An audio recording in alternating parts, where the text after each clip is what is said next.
എന്റെ ഭാര്യ എന്റെ സംസാരിച്ചിട്ട് 3 ദിവസമായി. നീ എന്തരളിയാ നോക്കണത്? അല്ല, നിന്റെ ഭാര്യയുടെ വായിക്കാത്താണോ ഞാൻ കയറി ഇരിക്കണേന്ന്.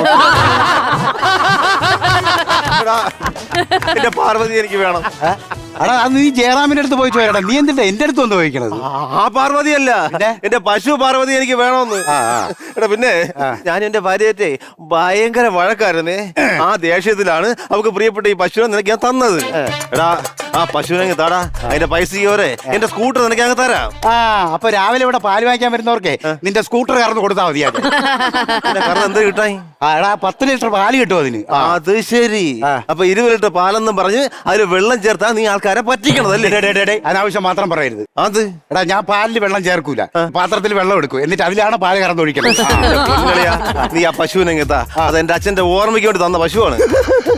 നീ അങ്ങോട്ട് നോക്കിയാണ് നിന്റെ അച്ഛന്റെ ഓർമ്മ എന്റെ ഷർട്ടിൽ തൂറി വെച്ചിരിക്കും. എന്റെ പാർവതി നിക്കണ നിപ്പ് കണ്ടാ അവളെ വയറൊക്കെ അങ്ങ് ഒട്ടിയിരിക്കണ്.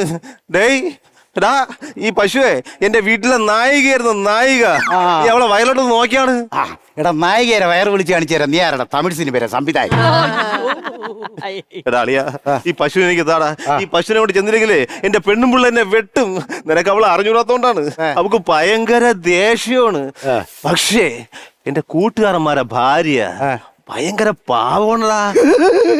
എടാ, കൂട്ടുകാരന്മാരെ ഭാര്യയെ പാവങ്ങളാണ്. അതുകൊണ്ടാണ് ഞാൻ എന്റെ കൂട്ടുകാരന്റെ ഭാര്യയെ തന്നെ കെട്ടിയത്. 394 രൂപ ഫോൺ പേയിൽ ക്രെഡിറ്റ് ആയിട്ടുണ്ട്. നന്ദിയുണ്ടേ. എടാ, അതെന്തളിയാ സൗണ്ട് കേട്ടത്? എടാ, ഞാനത് പറയാം. എന്റെ കടയിരുന്നേ ഗൂഗിൾ പേയുടെ സ്പീക്കർ ഉണ്ടല്ലോ, നിന്റെ പശു ഇന്നലെ എടുത്ത് വിഴുങ്ങി. ഇപ്പൊ ആളുകൾ പൈസ അയക്കപ്പെടുത്തൊക്കെ അതിന്റെ വയറ്റിൽ നിന്നാണ് കേൾക്കണത് നന്ദിയുണ്ടേന്ന്.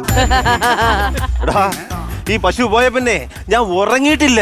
അപ്പൊ നിന്റെ വായും തലകണി അത് തിന്നാ. എടാ, ഈ പശുവിന്റെ കുഴപ്പം ഇതാണ്ടാ. ഇന്നലെ ഇവിടെ കിടന്ന 1 ലോഡ് പ്ലാസ്റ്റിക് ആണ് അത് വിഴുങ്ങിയത്. അതിന് വല്ല കുഴപ്പമുണ്ടായിരുന്ന? വേറെ കുഴപ്പമൊന്നുമില്ല. ഇപ്പൊ ചാണ ഇടുമ്പോ ലാമിനേറ്റ് ചെയ്താണ് പറയുന്നത്. എടാ പിന്നെ നീ എന്റെ ഭാര്യയെ പറ്റി ഒന്ന് ചിന്തിച്ചു നോക്കിയാണ്. ആ തൊഴുത്തിലോട്ട് നോക്കാൻ പറ്റണില്ല. ഒന്നുമില്ല, അതാണ് നിക്കണത്. ഭാര്യയല്ല, തൊഴുത്തില് പശു ഇല്ലാതെയാണ് നിക്കണത്. എടാ പിന്നെ ഇതുപോലൊരു പശു എനിക്ക് പണ്ട് എന്റെ അച്ഛൻ ഉണ്ടായിരുന്നേ. എന്റെ പേര് കിങ്ങിണി. എടാ, നിന്റെ അച്ഛന്റെ കിങ്ങിണിയും കൊണ്ട് നീ ഒന്ന് പോയാണ്. എനിക്കിവിടെ 100 കൂട്ടം പണിയുള്ളതാണ് കേട്ടാ. എടാ താടാ, പോടാ.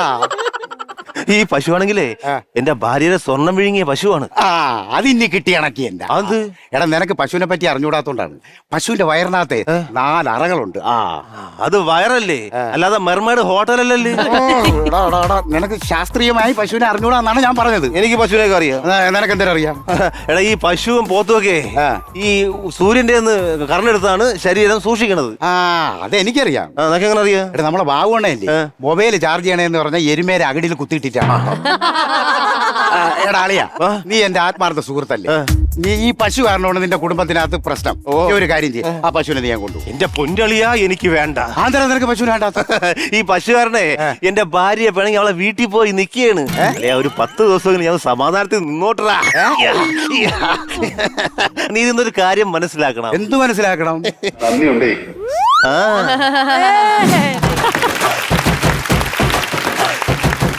സത്യം ചേട്ടാ, വിനോദേട്ടാ, നല്ല സ്കിറ്റായിരുന്നു, എനിക്ക് ഇഷ്ടപ്പെട്ടു. കിങ്ങിണിയുടെ പേര് പറഞ്ഞപ്പോഴാണ് അഖിലിനുണ്ട് ഒരു കിങ്ങിണി. എന്റെ പശുക്കുട്ടിയുടെ പേര് കിങ്ങിണി. പോടാ നിന്റെ Kingini.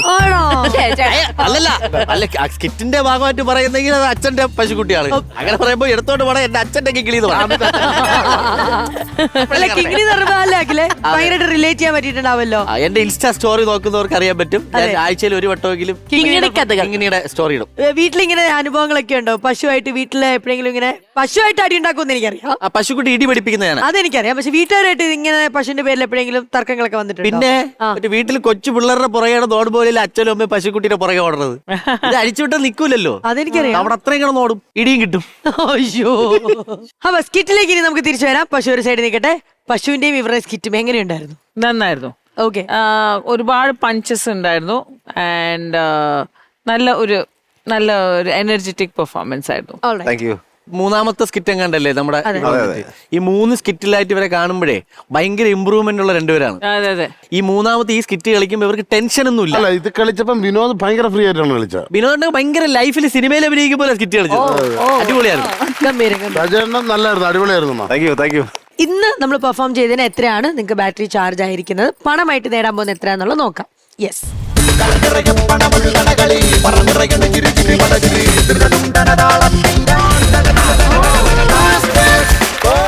Super. Thank you 19,000 rupees ആണ് നേടിയിരിക്കുന്നത്. സന്തോഷായില്ലേ? സന്തോഷം. സന്തോഷായില്ലേ? ശരി, അപ്പൊ എന്തായാലും ശ്വേത ചേച്ചി കയ്യോടെ അത് കൊടുത്തോ. ആൻഡ് ദാ